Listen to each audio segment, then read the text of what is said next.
شاہ کونین صلی اللہ علیہ وسلم اور حضرت صدیق اکبر رضی اللہ تعالی عنہ کے درمیان کوئی نہ باندھا،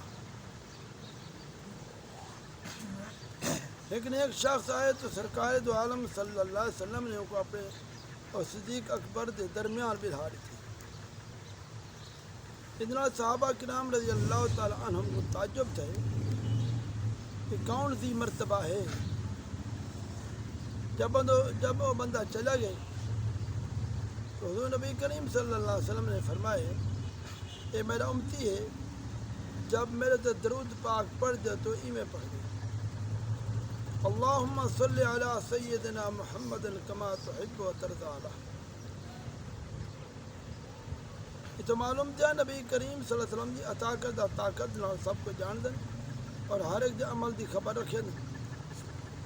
چنانچہ شاہ عبدالعزیز محدث دہلوی رحمۃ اللہ علیہ اپنی تفسیر عزیز آیت یکون رسول علیکم شہیدہ تحریر فرمندن تو ہاڈا رسول قیامت دین تو ہاڈو تے یہ وجہ سے گواہی دے سن کیونکہ وہ نور نبوت نال ہر دیندار دے مرتبے کو جانتے ہیں۔ میرا فلانا امتی کیری منزل تے پہنچے اور ان دے ایمان دی حقیقت کیا ہے، کیرے حجاب دی وجہ کو ترقی نہیں کر سکیا، لہذا تمہارے گناہوں کو بھی جان دیں، تمہارے ایمان کی درجات کو بھی جان دیں، تمہارے نیک اور بد اعمال کو بھی جان دیں، اور وہ ہر کہیں دے اخلاص اور نفاق کو بھی جان دیں۔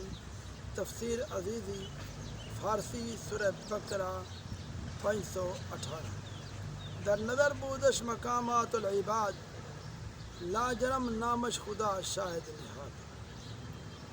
عارف رومی قدس سرہ فرمائے۔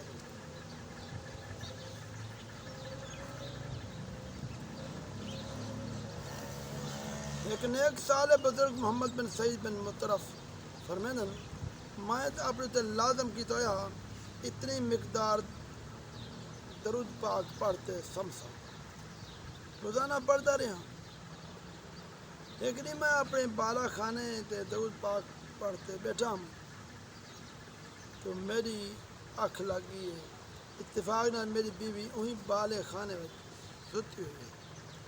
کیا لہدا او ذات گرامی جہتے میں درود پاک پڑھتا ہوں، آقا دو جہان صلی اللہ علیہ وسلم بالا خانے دروازے کے اندر تشریف لے۔ حضور نبی کریم صلی اللہ علیہ وسلم دے نور دے نال بالا خانہ جگمگا اٹھے اور سرکار محبوب کبریا صاحب الاولاق صلی اللہ علیہ وسلم میرے قریب تشریف گھنن فرمانے، میرا پیارا امتی جیرے منہ نال تو میرے تو درود پاک پڑھ دی آ میں ان کو بوسا جا۔ میں کو یہ خیال کرتے چے نسبت خاک رب عالم پاک مٹی دی کیا نسبت آسمان دے نال یعنی زمین دی، شرم آئیے میں اپنا منہ پھیرے۔ رحمت دو عالم صلی اللہ علیہ وسلم میرے رخسار تے بوسا دیتے تو یو جی خشبو محکی ہے جن دے اگو دنیاوی تمام خشبویں کچھ بھی کرنا ہے۔ یہ خشبو دی مہک دی وجہ میری بیوی بیزار ہو گئی ہے۔ اسا کیا دے دیں سارا گھر وہ کمرہ خشبو دے نال مہک دا پہ، میرے رخسار کو 8 دیوار تئیں خشبو جہاں لپیٹا آ جائے۔ دعا کرو اللہ کے امتحان کو سب کو بھی اخلاص سے محبت دینا صحیح معنی درود پاک پڑھنے کی توفیق عطا۔ آمین یا اللہ یا رب۔